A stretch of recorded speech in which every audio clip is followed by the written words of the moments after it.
Welcome, audience! As you may or may not know, we are currently in the Borgo system, where our attempt to rendezvous with Destiny is being...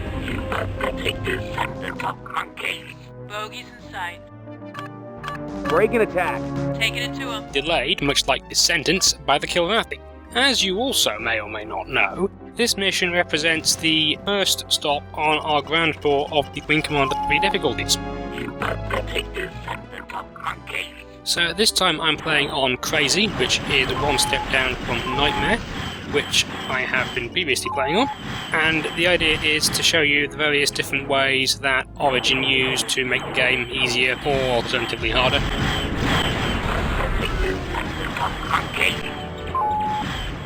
And how they affect the game and how you play it. This is one of 7 engagements in this mission. One thing they all have in common is 2 Pactans. The first and the last are like this with 2 Straka, and all the ones in the middle have 2 Vaktoths. I'll be concentrating on the Straka here, partly because you'll see me engaging the Pactans repeatedly at the next nav point, and partly because, since it's the first engagement of the mission, Lint has a bunch of missiles and is happy to use them, and that's probably the best way to kill a Pactan, so I'll let her do it. Straka are broadly similar to how they were on Nightmare, but their AI has been toned down a bit so they don't do as much dodging, which means that it's generally much easier to hit them when they're trying to get away from you. Not that I managed it on that occasion, but it does happen. And they also use their afterburner substantially less, so you have longer with them in weapons range. Weapons effective range, anyway. The arrow's guns reach out to about 4,000, but you're not going to hit anything as small as Straka beyond about 2,000, so... One thing that hasn't changed is the unwillingness of an enemy fighter to hang around to be hit when it's the only thing left, so when that extends to a Straka, it means they spend a long time in cloak, and I have responded by speeding up the video, since there's no particular reason why you need to wait around for a Straka to decloak. Since this was a Magnum launch, which is to say the Victory launched all her fighters, or, as I rather suspect, as many fighters as she had pilots, my general opinion is that Confederation carriers probably carry about twice as many fighters as they have pilots, with the rest in deep storage somewhere, and they get fighters out as they lose them, since losing fighters to enemy action has never prevented the Victory of Concordia or the Tiger's Claw launching as many wings as they wanted to. Anyway, as I was saying, this is a Magnum launch, so we have friendly fighters around. At this nav point there are Flash and Primate, and at the next nav we will have Vagabond and Stig. Primate and Stig are just generic wingmen. I think they're the same each time you play the mission, but they don't have any continued existence on the Victory other than showing up in these missions. I believe they can die, though I've never seen either one do so. It means we've got 4 arrows at this nav point, which is pretty decent force. I mean, amongst the various things, that means that we're carrying 32 missiles. And so the enemy fighters, while there are a lot of them, we're going to have 5 waves of this Vaktoth-Pactan combination. Don't last all that long. Unfortunately, I've never really hit on a quick strategy of taking out Vaktoth, so I'm doing the next best thing and speeding the video up.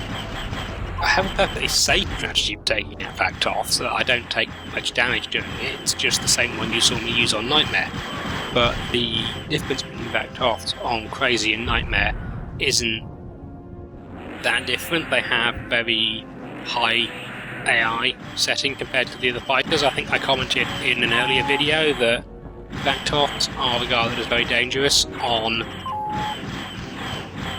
Ace difficulty because of the fact that they have very high AI setting compared to the other fighters, so they use burners more and so on. And that's also true on other difficulty levels except Nightmare, where all fighters are at max AI. Backed-off boost from Crazy to Nightmare is quite small, so they're on a pretty similar AI setting here, so there's no new tactic particularly that will work against them. But the one thing they do have is, since on Crazy enemy fighters actually need a missile lock in order to be able to fire missiles at me, they won't be able to launch anywhere near as many missiles. And certainly the bullshit tactic that Bactoffs and Drought like to pull of turning towards me and loosing off a missile just as they turn to face me is no longer possible because the missile won't lock in time. You would theoretically think that this requirement for a missile lock would decrease the number of missiles I'll have to deal with in this mission. This is not in fact true because of the Pactans. Pactans carry plenty of fire missiles and they don't need a missile lock on any difficulty or when I'm firing them, and so I'll be having to deal with a lot of them. I'll also be having to deal with the fact that the Goliath jumped in right on top of me and all my wingmen are off over about 30,000 distance units somewhere else. Fortunately, the Goliath don't decide to all dogpile me, which is what I was terrified of happening, but instead two of them do split off and go after the other group, which was pretty fortunate since I don't think I'd have survived a 4-on-1 at that murderously short range. Anyway, it's about time I talked about how we deal with these Pactans. The Pactan bomber is not that different from how it is on Nightmare. It's a bit different. The AI doesn't use its afterburners as much, and it doesn't do quite as much evasion, so the tactic I'm using now is a bit more reliable, but it's still the one I'd use on Nightmare if I couldn't use missiles. In previous missions we've not had that many Pactans to deal with, but here with 14 Pactans and only 8 missiles, I have to do something other than just putting 2 heat seekers into their rear armour. So the idea with Pactan is to try and use the shot and slide combined with the arrow's native manoeuvrability to set up on the bomber's port quarter or starboard quarter, and that's off to one side and behind it a bit for those of you who aren't familiar with the nautical jargon. And just use that position to blast away at the rear shields and armour without being inside the turret's firing armour. It's pretty dangerous because if the bomber just turns a bit, then you're exposed to turret fire, so you often have to break off and come back around again. And it's also very reliable and pretty quick usually as well. And you can just put a missile into the bomber to finish it off if you want to. Missiles in general are something I need to figure out how to use a bit better, because this mission I end up with most of them still on my arrow, which is a colossal waste. Pactans I can more or less work out what to do with them, but the Vector I've not really figured out when to use a missile. Like now would probably be a good time, but I have a thing that I like to use missiles to finish off enemies. It's something learned from Secret Ops. And the thing about that is, I also don't like wasting a missile when I think they're practically dead, and the difference between Wing 3 and Secret Ops here is that I have very poor appreciation when a fighter is actually practically dead. So a lot of the time when I should fire a missile and finish a fighter off, I think no reason to, it's almost dead, and actually isn't.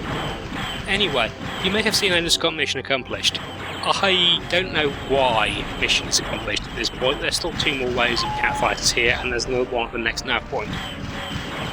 I guess it does mean that if I wanted to, if my fighter was shot to hell, I could just reset my nav for victory, hit afterburners and velocity lock and run away. And obviously the cats wouldn't be able to catch me, there's nothing here fast enough to catch an arrow. And I'd still have an accomplished mission, but I'm not going to do that, so it doesn't really matter.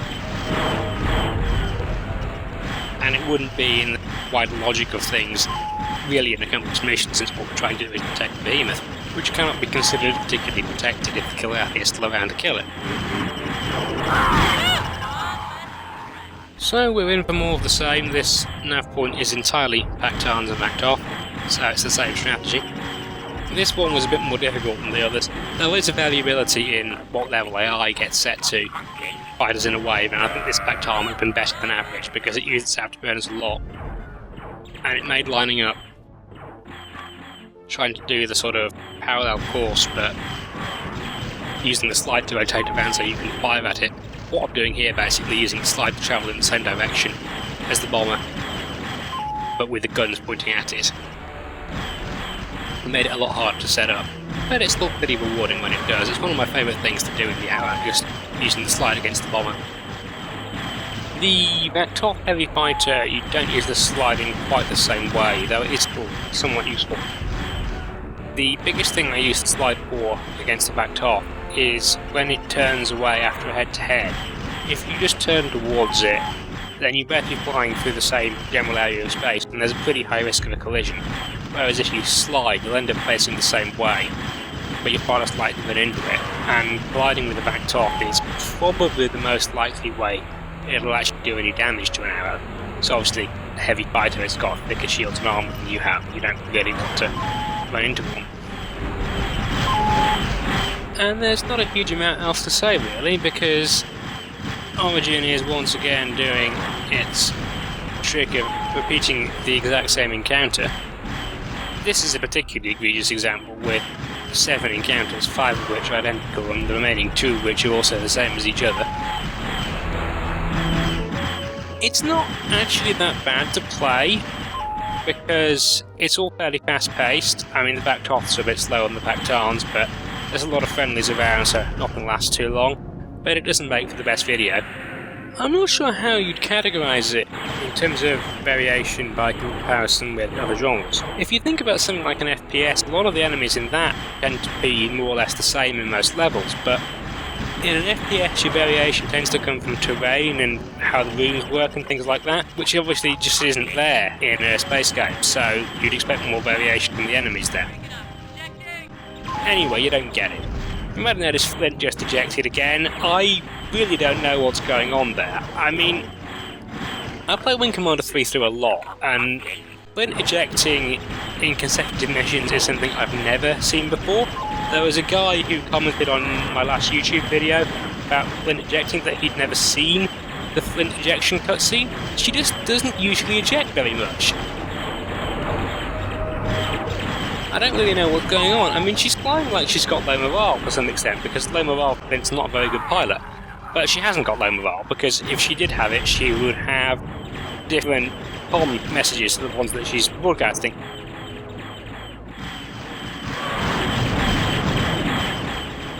So I really don't know what's going on there. She is at least only ejecting in the final... Well, I suppose it's not actually the final engagement, because there's another nav point. But I've got so many missiles left for that one that, as you'll see, it's incredibly straightforward. The point is, she's fulfilled the essential requirement of a wingman in this mission and divided the enemy fire during the dangerous part of it.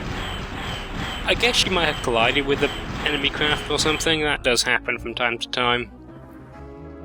Including me. In one of my trial runs for this mission, I managed to collide with the cloaked Stracker. I was thoroughly impressed with that. I guess it does show that Origin's claim that the Stracker are always there, even when they're cloaked, is actually true, though.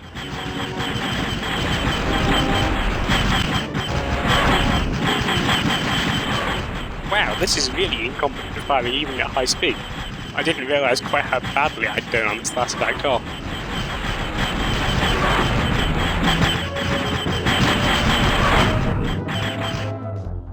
To some extent, I like to hang back a bit on the last fighter because of the danger of friendly fire, but I wasn't even really doing that there, I was just aiming really badly. I guess there's one section of that in every mission. Okay, final set of Sure use some help, buddy. enemies here. 2 Bactars, 2 Stracker. As at the first engagement where we met these, I'll be going for the Stracker. But this time the reason has less to do with other people's choices or otherwise to use missiles, and more to do with my own. I have these MREX and Stracker, which are attacking somebody else's fighter, are very, very easy to kill with missiles. like so. For some reason, even on Nightmare, the Straka have a blind spot. They regard themselves as somewhat invincible when it comes to attacking, and just don't bother to consider other fighters that might be around.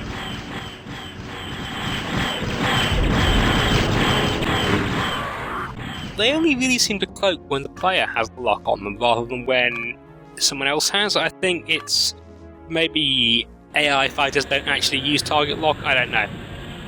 We're done with the mission, let's just have a quick look at the behemoth. We'll be seeing more of it in later missions, of course.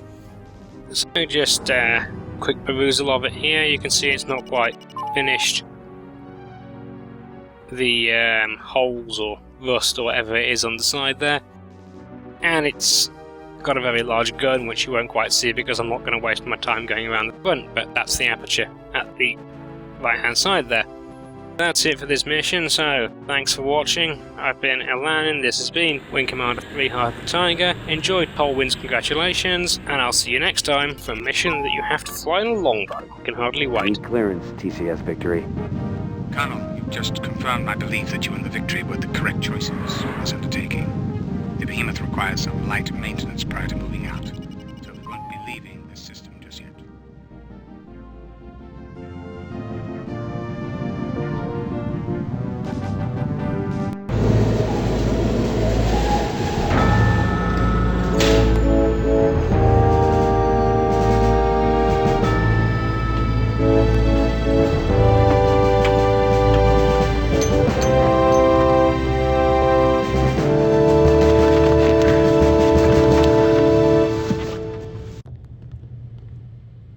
Wipe that sad sack look off your face, Ace.